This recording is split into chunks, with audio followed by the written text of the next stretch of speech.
Welcome back to the EP Sports Zone. I'm Abby Hooven, sports editor of the Eastern Progress, joined once again by my co-host Zach Weston. Hey guys, how we doing? I'm doing great. The video cameras are on. Abby's a little flustered. Really, life couldn't be better. Finals are going great. I think you're done with everything, basically. I am. Yeah, I've only got a paper to work on, so we're just cruising. Going to get into this final episode, baseball and softball, hand out some season awards. Then we're going to get some podcast awards, too. It's going to be a big day. Staying in. Your face is blocked. Oh, thank you so much, Professor. Thank you, Producer Ryan, coming in clutch there. I had to get him on camera. That was planned. So before that, though, we had an interview with my brother and writer for Runners Mafia, Jake Weston. Welcome back to the EP Sports Zone. For our interview this week, we're honored to have with us Jake Weston, writer and co-founder of Runners Mafia, the premier track and field website. So, if you're ever curious about that stuff, feel free to check it out. How you doing, Jake? I'm doing pretty good. How are you, Zach? I'm wonderful. If you didn't guess it, Jake's my twin brother, so we'll try to keep it on topic, but that won't go. Abby, how are you doing today? I'm doing all right. I'm glad to be here. Yeah, me too. So, Jake, before we get into the specifics with EKU, track, cross country, and track and field, tell us what kind of got you into running and why you love it so much, even though it's not usually a common sport. So, what did that for you? I would say what got me into it is there's typically a team atmosphere with running. And by that I mean with like football and basketball, no disrespect to those teams, but it's kind of more like ego-driven. It's, they're kind of star-based. It's kind of, and they have a brotherhood in a way, but it's not, like there is not a lot of fun that goes on. It's more like business as usual. We're going to go win a game and all that. But with running, you get to really have fun with each other because it's a solo team-driven sport. So what that means is your performance is basically individualized. So your success is individualized, but if you have individual success, it helps your team. And by doing that, you get to have a fun atmosphere together because you push each other to be better. And I just fell in love with that team atmosphere. So you're saying it's got all the positives of a team sport without like the negative ego and yes. and conflict that comes with it. Yes. Okay. Yeah, so you started your Runners Mafia. You want to share a little bit about that idea and how it kind of came about? Okay, so there is this website called MileSplit, and it is where all of the track articles and things about high school sports comes out. And so me and my friends, we got together and we were like, okay, they're not writing a lot about Kentucky specifically in our articles. So we kind of started with the local articles about high school running. But then we were like, wait a minute, they don't cover professional sports or college sports either. And so me and Dylan Allen, who is a collegiate runner at Kentucky, he's a sub-4 miler, and he's a 1:58 meter runner. And he was like, you know what we should do? Start our own website, write our own articles. And so just from there, me and a team of about 6 people just started writing articles, and we picked up from there.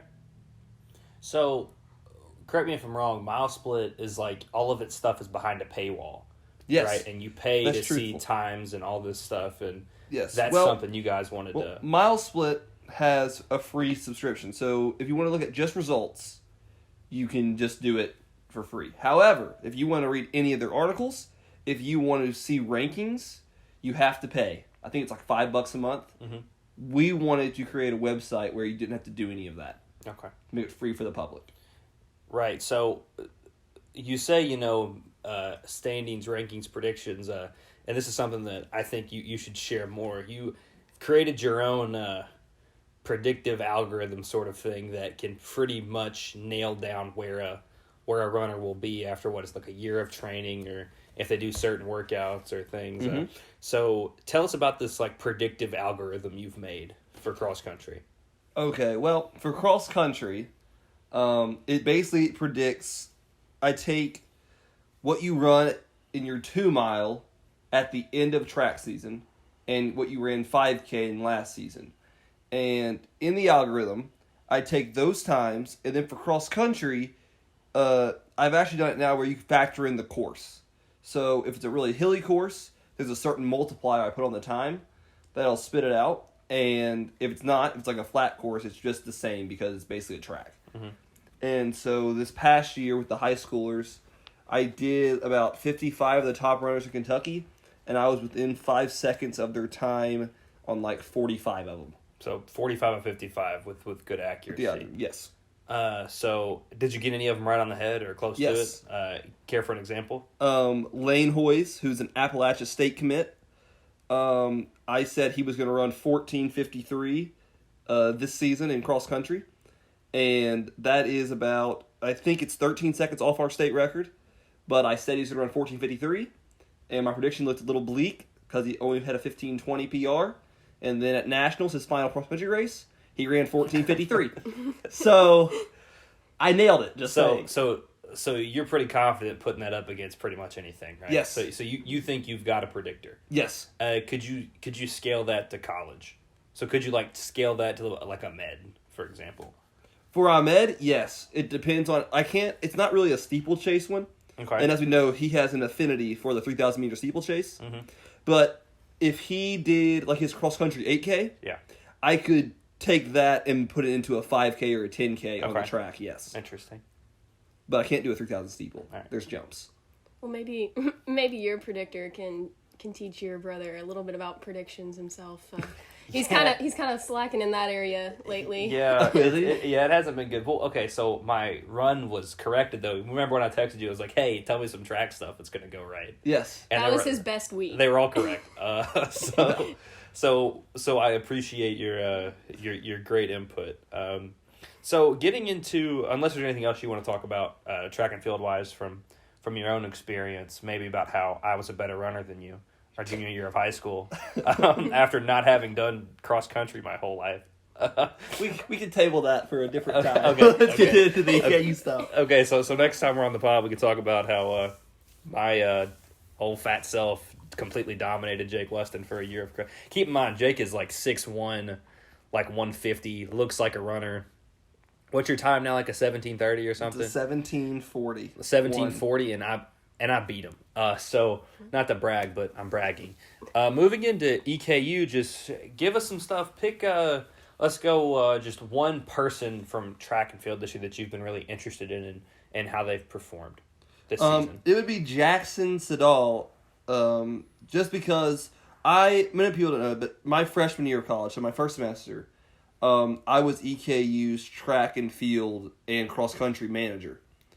And so from that time, I watched Jackson, and he was kind of in the back of those packs. You know, he's probably a 4:08, 4:09 miler, which is still really fast. And then he was running his 5K at like 14:48. I think he ran in a workout before then. And so to watch what he's done this year, you know, he ran 3:46 this past weekend. It's fifth in EKU's history through 1,500. It also converts to a 4:03 mile. So he's almost sub 4, and to watch him go from high 1440s in a 5K to go basically below 4 minutes in a mile, he's been really the athlete I've watched throughout the year. So what is he doing to what did he do to get there? What does that look like? How did he improve so much over the course of a semester? I would say he just bought into the training of Joel. You know, Coach Joel and Coach Rick. They really put together a really good distance program, and through their workouts, it's really driven on the speed stuff. And EKU is a pretty decent middle distance university, and I think having Ahmed there for some workouts and just everyone pushing each other has gotten him into really good form. Yeah, we can't obviously overlook Ahmed. He won the 3,000 meter steeplechase. Jaziri, not our other good one. Not our other Ahmed. We have two Ahmeds, but we'll stick with Jaziri for this one. He set another record this weekend. What'd you think of that one? I was absolutely blown away by Jaziri's 3,000 meter steeple this time. You know, I thought last outdoor season he got 10th, and in indoors he got 5th in the 3,000 meter steeple. And I always thought that he was, you know, pretty much destined for a huge performance later this year. And to watch what he did at Stanford, you know, he beat 4 Olympians. He beat 3 other professional athletes in the race. He ran 8:24, which is, if he was American, it's 6 seconds under the U.S. trial standard, but that's Olympic trial standard. But it's also 2 seconds off the Olympic standard itself. So if he just he jumped one hurdle a little bit faster, then we could potentially be seeing Ahmed Jaziri in the Olympics come 2022? 2024. It's 2024. My bad. So for Ahmed, what is his time right now comparatively? For what? His 3,000 steeplechase. Where is that nationally right now? He's the NCAA's leader right now. Now, is that have we seen the field, the whole field? Yes. So the whole field has put a time in. Yes. Every major player's in. So he's the best steeple guy, right? Yes. Right now. That's in college. Yes. Okay. Does that surprise you at all? It doesn't surprise me. I mean, there's I can't think of his name, but he is from Penn State. I can look it up. It's Kenneth Brooks from BYU. And he's an 8:32 guy, but he had a really good showing at last outdoor, so I kind of thought it would be him who was the leader in the event. Yep. But then to watch what Ahmed did, he came out to Stanford and he put down a very impressive time. So finishing up with Ahmed, what do you think? Well, okay, let's get you some predictions. What do you think he's going to do in the ASUN for steeple, and what's he going to do if he gets to nationals, or what do you think he's going to do? Assuming he runs the 3,000 meter steeple at outdoors, he already has the standard, so he might not run at ASUN. Okay. But if he does, I think he'll win handily. Right. I think Ahmed, the other Ahmed Kadri, I think he is going to get second in the 3,000 meter steeplechase. Okay. What if Ahmed Jaziri doesn't? If Ahmed doesn't run, he's going to win it. Okay.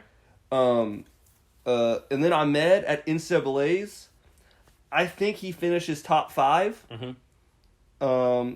I'm not confident enough in him yet to say he's going to win it because the steeplechase has a lot of factors. It's not like the mile where if you have a guy who is, if he's a 358 and the others are 4 flat, then it's pretty clear he's going to win. Mm-hmm. But the steeplechase has so many unknowns because of the jumps. Mm-hmm.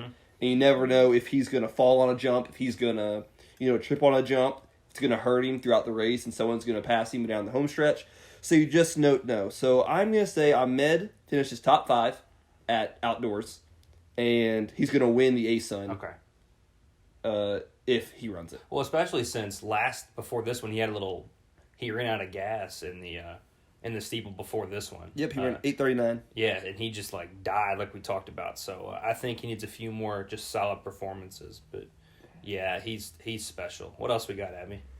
We've got the ASUN Championship coming up in, I believe it's 2 weekends from now. We've got a lot of people setting records, a lot of people up there in the ASUN. Who are some other people that we should be looking out for to get on the board for EKU? Well, besides Ahmed and Sidal. Yeah. I think Joan Tapias, he's another 1,500 meter runner we have. He finished, I think, a half second behind Jackson this weekend in the 1,500. He's really, really good, and I think he's definitely going to score for us. Alex Lashan in the 800 meter.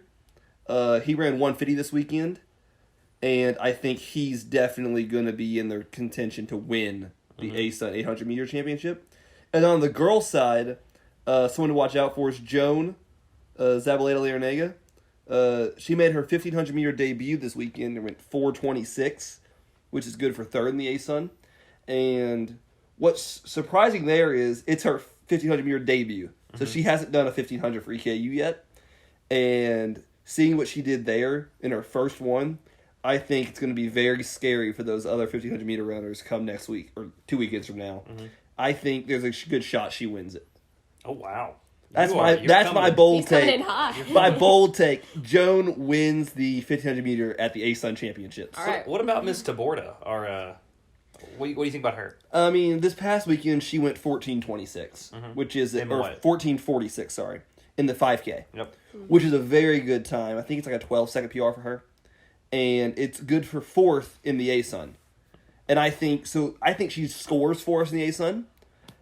I don't think she's going to win it, but I think she'll get top 5 for sure. And another girl I think is Quintasia Perry in the 200. I mean, she's been pretty much running the ASUN this whole season. And I think she is going to win the 200 meter at the ASUN championship as well. Goodness gracious, man. Chill a little bit. You can't you can't make You up can't pass up all of us in our predictions. Yeah, you can't. Your first time The on. scary thing is, I mean, you might be right with this algorithm thing. Is there anything else you got track and cross country wise? Not for this outdoor season, but for cross country next season, just a thing. Keaton Thornsberry he had a stress fracture in his leg that kept him out of this cross country season and indoor track. Mm-hmm. But he's back in outdoor track. He went 14:49 and 3:50 and 1500. So I would watch for Keaton to have a huge sophomore season. Didn't he have some success in indoor track last time he got to do it? Yeah, the last time he ran indoor track, he was what was our last conference? OVC. He was the OVC indoor mile champion As a freshman. Yeah. So and he was also freshman of the year OVC cross country, right? Yes, he was. Yeah. So he's back from injury. So I would look for Keaton to have a huge cross country season. You think he does anything track, or you think he's just getting his sea legs under him? So for this season, I don't think he's going to do anything for the track team. I mean, I wouldn't put it past him. He might score for us in the 5K. Okay. Because he tends to have big-time performances when it matters, as seen by his championship in indoors. In high school, he won 9 state championships. So when it's big-time meets, he performs well. But I think this season, he's just getting his legs under him. He's going to have a fantastic cross-country season and next indoor track season. So, unless you have anything else, Abby, getting away from cross-country and track a little bit, I can't bring you on here and just talk about cross-country and track. For those of you at home that don't know, we have a rule at the house where, no track and cross-country after a certain time because it's all Jake wants to talk about. And my dad and I can't take it. But I'll give you a little bit of basketball. What do you think about how are you feeling about EKU next year with all the guys that we've had that have left the program? Jamaru, Kurt Lewis. So just what are your? I know you're a kind of side glance EKU basketball guy. So what are your feelings about it? I think I wish all those guys the best. I like that they're exploring their options and seeing what they want to do outside of EKU. And I know that AW is going to bring in some top level guys to replace them. But I think with the guys we have remaining, I think we're going to have a pretty decent basketball season, honestly. Because I trust AW. He's going to bring in some really good players. Okay. And so I don't think we're hurt too bad with all the players we're losing. You think it's addition by subtraction kind of making us, at times last year it felt like we had 12 guys that all did the same thing. You think we can get guys more into a spot? I think with all the guys we have leaving, it gives AW a chance to really craft the roster around the remaining players who are here. Mm-hmm. And so I think just given that and how good he is as a recruiter, I think we're going to have a really good season next year. One more thing before we get you out of here. I want to talk about Treyvion Longmire, football commit. Yeah. As you know, we got him over Steve Klingscale from Michigan, who was also a Kentucky coach before that, and Vince Marrow, who is a top 3 recruiter in the country from Kentucky, and we got him. So what do you think his impact will be for EKU this year? I mean, he's a 4-star, sorry. Yeah. He's a 4-star player. He's the 21st ranked athlete in the country. Uh-huh. I could see him lining up at running back and receiver. He'll be a gadget guy for us, and I think with his skill set, he's going to be a very, very highly sought after asset for our team. Yeah. Mm-hmm. I'm very excited about what he brings. And I would encourage the students at EKU to come out and watch him. Come August? Come August. Yeah. Because he is going to be exciting. He's electric.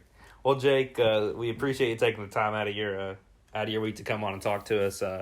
Thank you for all of your nice track and field insights, my friend. Of course. Thank you, Drake. It was a pleasure. Have me on more. So Ryan will cut that in here somewhere.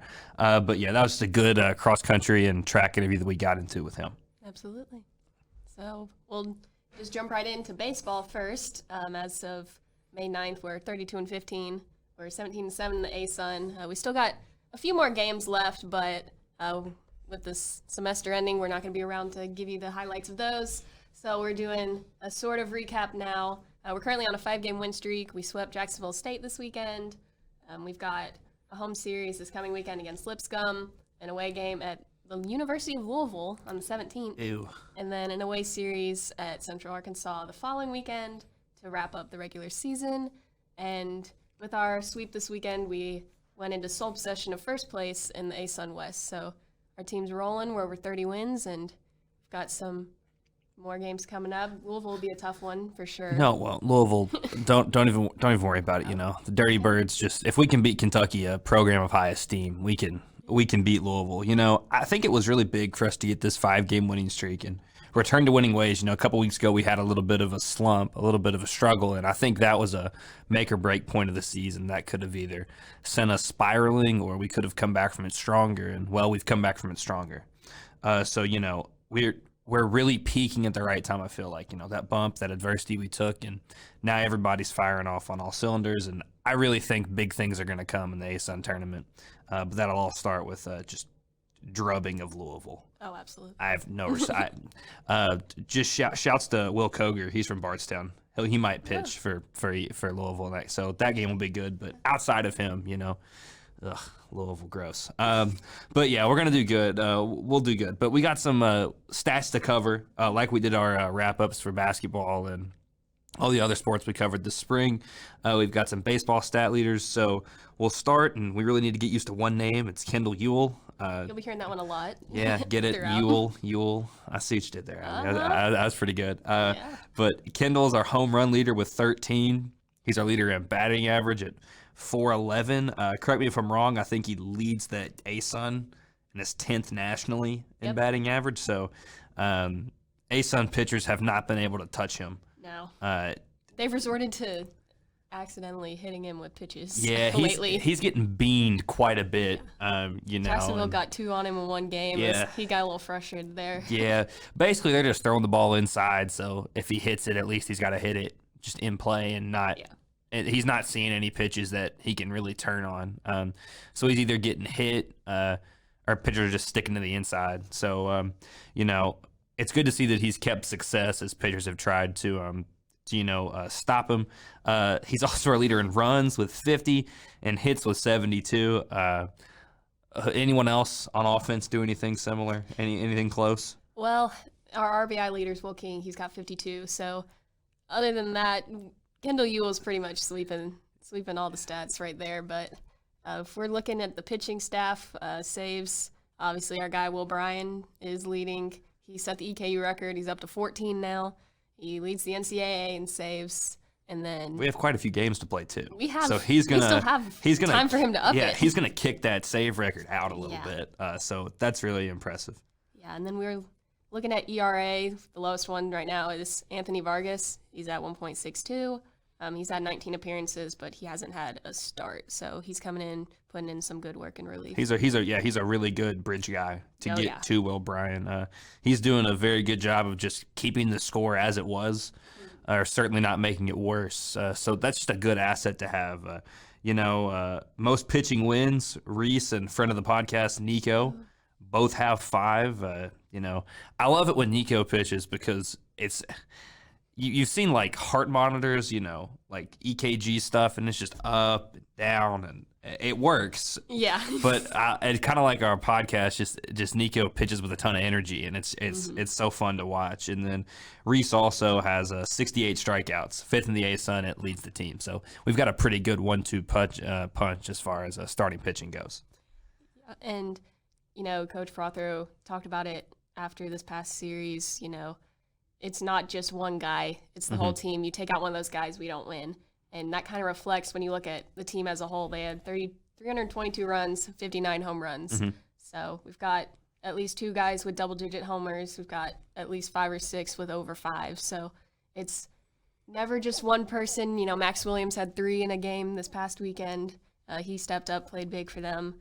But if we're jumping in to the awards, if we're looking at MVP, I mean – Sebastian Greek, no. No.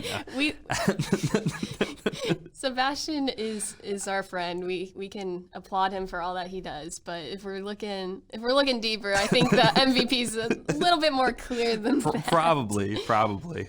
Yeah, I think it's Kendall by a wide margin. Shouts to Sebastian.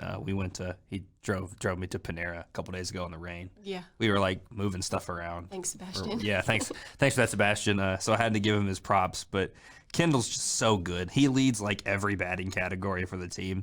He wins national awards every other day. It feels like he has an on-base percentage of 525. That's absurd. If you look down while he's batting and you look up, he's either on first or second every time. It's ridiculous. You could tell playing in that summer league really helped him grow as a player, and honestly, he's probably a few steps above what we see every day in the ASUN. I think it really shows out how against like Kentucky or the bigger schools, his performance hasn't dropped a bit. So it's just good to see a guy that's just dominant, and that's what he's been. What do you think our best game would be from this year? Yeah, I've got two that I've been kind of thinking about. A couple weeks ago, the 11 innings win over Xavier at home, Michael Gorig scoring on a wild pitch, or our win against Kentucky. Two strong contenders. We'll let you debate it out. See. I think over the last week or so, that answer's become a lot clearer. So the Xavier win was fun. It's always good to see the baseball gods work out in your favor. Especially when we were going through the run that we were going through. Yeah, we needed that. That's something we needed, and I think that really helped us kind of regain our winning form. But Kentucky just beat Tennessee in a series. Tennessee is the best team in the country. Oh, absolutely. By and they're a step up from everyone else. They just shell people. So, transitive property. We beat a team that beat Tennessee. And we didn't do too bad against Tennessee. No. So I think, got to be the win over Kentucky, in-state rival, just taking it to them. Probably going to be one of the reasons that Coach Mingione at Kentucky's not coaching at Kentucky next year. He's on the hot seat and was put on that hot seat after the EKU game. So, just such an impactful one for the team. And I think that gave us the confidence we needed to do the rest of what we've done this year. So I really think that that's the game of the season. All right. Well, we'll take that one. Best game, UK. Move on to best individual performance. I've got a couple that could be. We have Kendall Ewell, his 3 home runs against North Alabama on the 23rd. Logan Thomason against Kentucky. He had a strong performance, kept us in that game. And then most recently, Max Williams, his 3 home runs. So what are we thinking? So I think it's got to be Logan against Kentucky. I think Kendall he got more hittable pitches than he normally gets. That one was more of a blowout. Honestly, I think if Kendall Ewell sees pitches like that, he would do that every game. I really think so. That's nothing to say that like it wasn't impressive, but like Kendall's been doing that. Max Williams, my guy, but at 3 homers against Jacksonville State again, saw a lot of pitches. Logan Thomason though played outside of himself. And we really needed him in that Kentucky game. He needed somebody. Yeah, he played, and that's I think the mark of like best individual performances. Are you doing something outside of yourself? Have you raised the level of what you are? And Logan went up 5 or 6 levels. Like that. That's how good he was. Yeah, without him, we don't win. Yeah, so I think you got to give that to Logan. What is this next award you've got written on there? I think we got the return of poorly named awards. Yeah, I'm not the best at naming these awards. I have the idea, but I can't put it into the correct wording. Let's hear what you called it. So right now, all it is just robber. The robber award. Oh wow, the Hamburglar. Some other kitty nickname. We'll call it sleight of hand. Sleight of hand. Just taking some stuff, being deceptive. Jalen Jones with 10 stolen bases. It's for the most stolen bases. Yeah, Jalen Jones with 10 stolen bases. Yeah. The guy's got burners. I kind of ran out of creativity on that one. I put a note to come back to it, and I just could not. Instead of something good. So she put a note to, and I'll give it how our podcast prep works. So Abby does most of it. I do like 2 segments, and then Abby's like, look at this, and I look at it and laugh, and I don't really change it. So when she had Robert, she highlighted that, and I was supposed to give it a new name. And instead of giving it a new name, I just absolutely did not give it a new name. I just laughed. So, that's on Abby. So Jalen Jones wins the award, 10 stolen bases. Good job by him. I like this next one, the Step Tracker Award. Yeah. What is the Step Tracker Award? It's the person with the most walks. Okay. It's Charlie Ludwig. He's got 36. So go him. I was going to say like walking on sunshine or something, but the rain this past weekend at the games was a little too much. That's worse. Yeah, so Step Tracker. I always like to joke, people are just getting their steps in, things like that. So yeah, it's hilarious. Put on his Fitbit, see how many steps he gets. Yeah. Oh, wow. We've also got the Go Bananas Award. Yeah. Khalil Bell, because man's just a ball of energy. If you look at any given games. point during a game, at least once he's holding up 2 bananas and just going crazy. Especially like at the end, he just whips out the bananas. So he's just one of those people you look over in the dugout, you always know they're gonna bring the energy, even if it's a gloomy, rainy day, he's gonna be whipping out the with his bananas, ready to roll. Bananas going crazy. So go bananas, Khalil. Good job. I'm switching the name of this next one, the Coming in Clutch Award. I told you.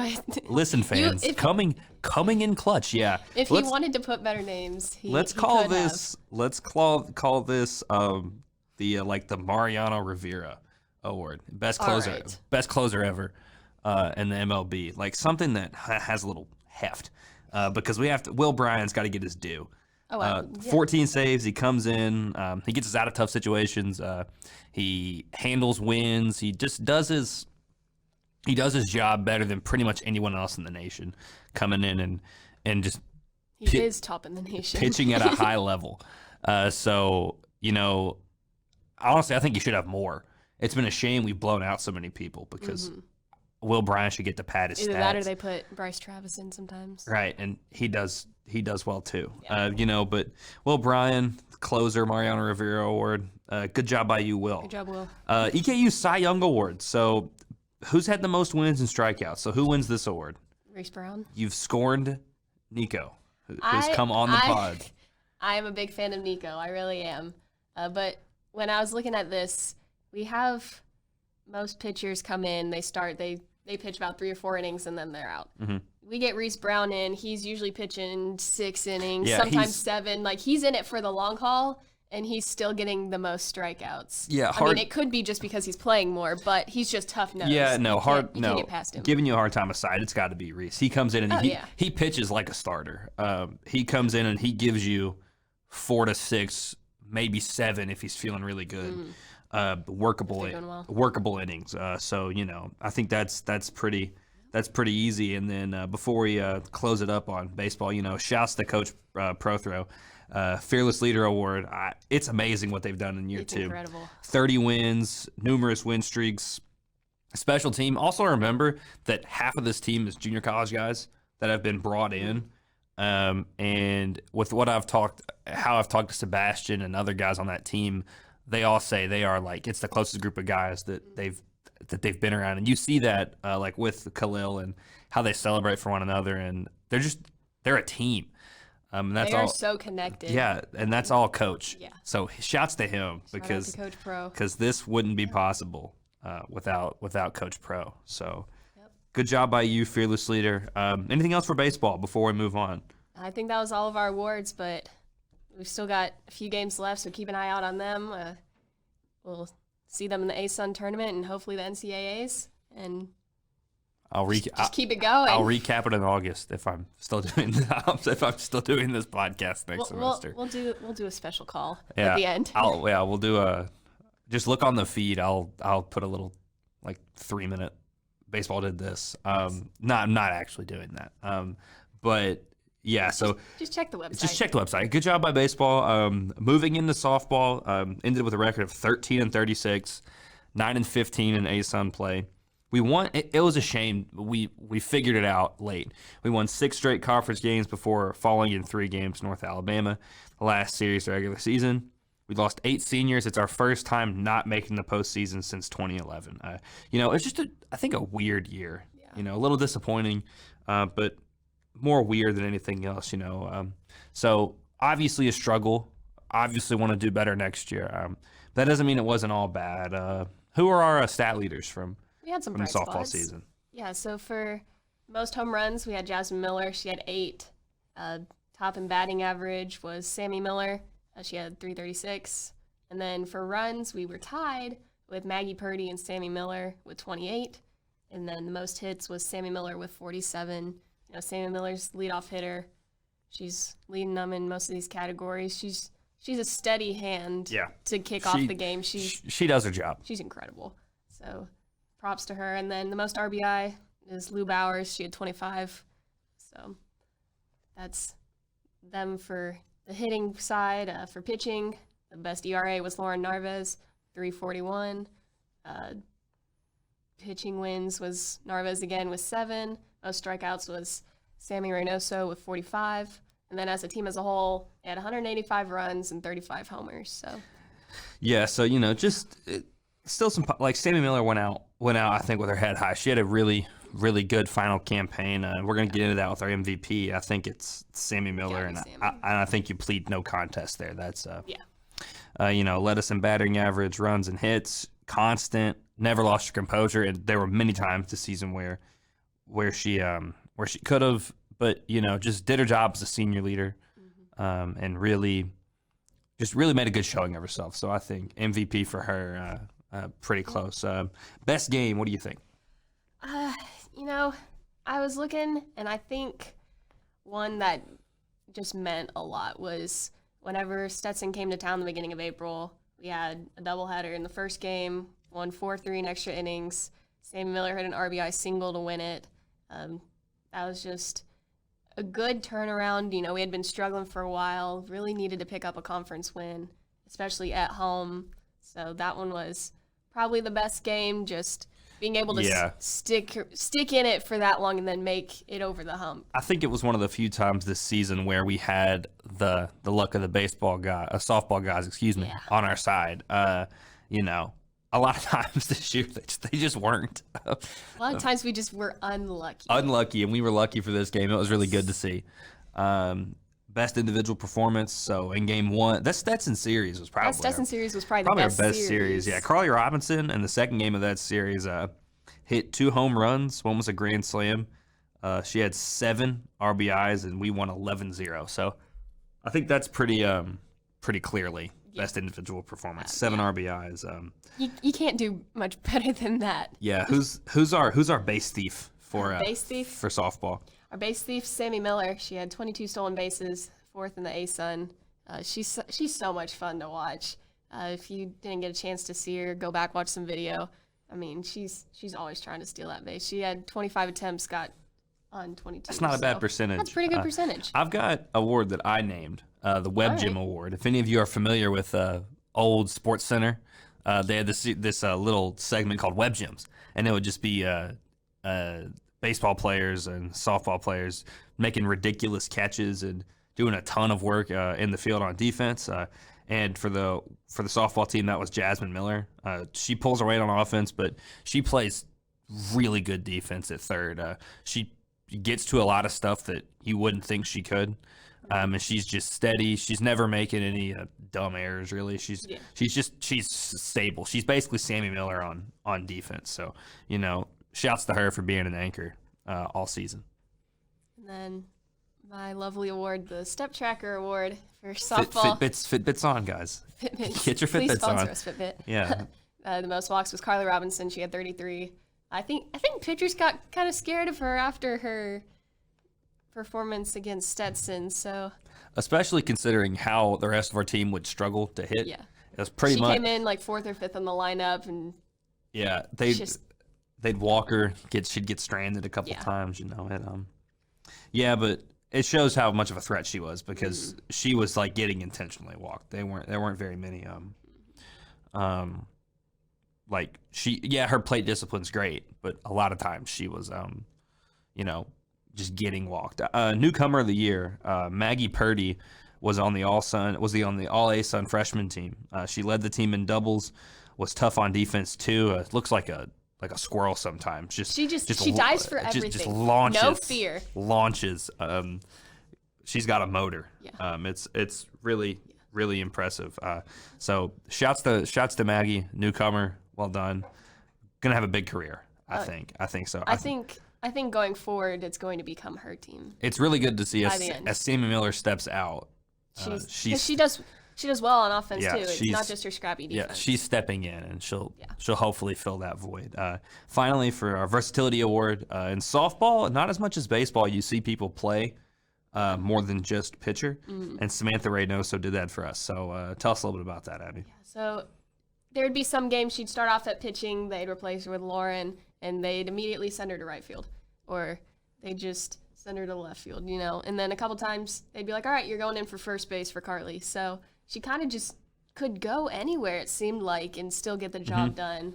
And that's something that is really valuable to a team, especially this season, trying to figure things out. If she's not doing well at pitching, send her to the outfield, she'll do fine.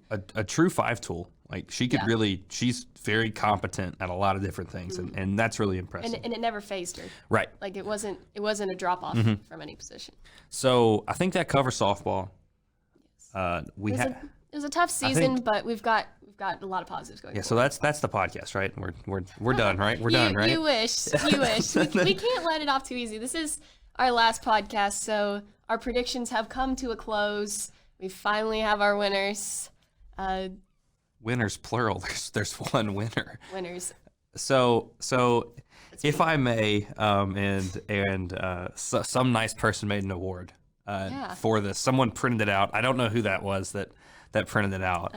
Certainly wasn't Abby.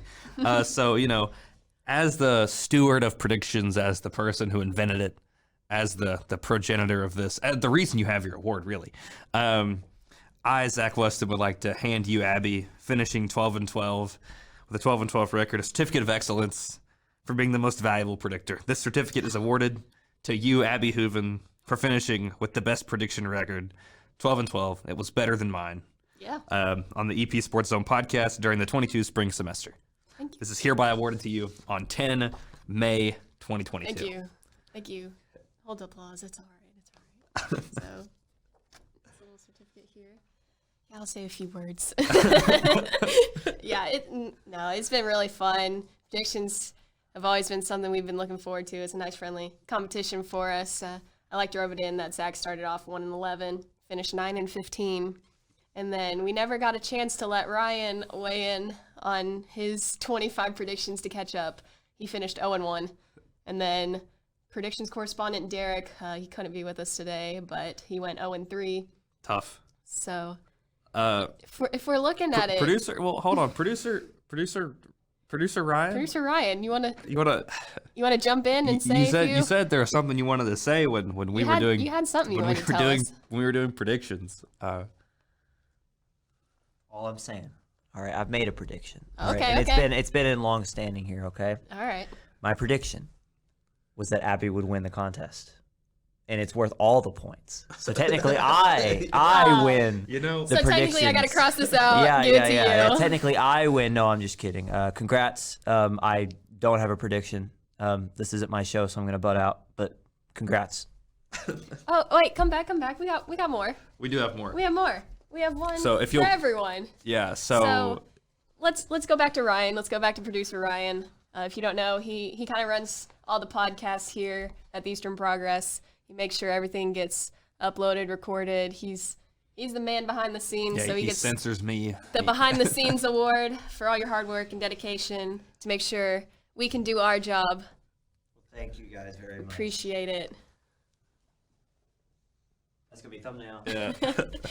He walks so we can run. Well deserved. And Derek's not here, but our predictions correspondent, Derek, he's been a great help to us. Exemplary. Feeds Zach some information every now and then. Keeps track of all our records. Yeah, the Dion Waiters heat check. I was gonna. That was cool because I thought about saying it, and then he brought it up, and I was like, oh wow. Someone else knows. Yeah. So shouts to Derek. I gotta say, we couldn't find anyone else to read predictions. He did a great He job. did a great job. He doing did a great his job. thing, So for that, we're giving him the Magic 8 Ball Award for tracking and announcing weekly predictions with integrity and pride. So congratulations, Derek. Well get done. you your certificate. Well done, Derek. In the mail. In the mail. And then the last one for Zach. Zach's been a great co-host. I asked him to do this podcast before the semester started. Didn't ask. I needed a co-host. Demanded. I demanded he come on and help me. But no, it's been a good time. It's been a lot of fun to just talk sports with someone, and you kind of rub under my skin sometimes, but that's what friends are for, right? Yeah. So for that, we'll give Zach Weston we'll take that award. We'll take it. For the best one-liners, analogies, and catchphrases on the pod. I'll take it. All right. Congratulations, Zach. I appreciate it.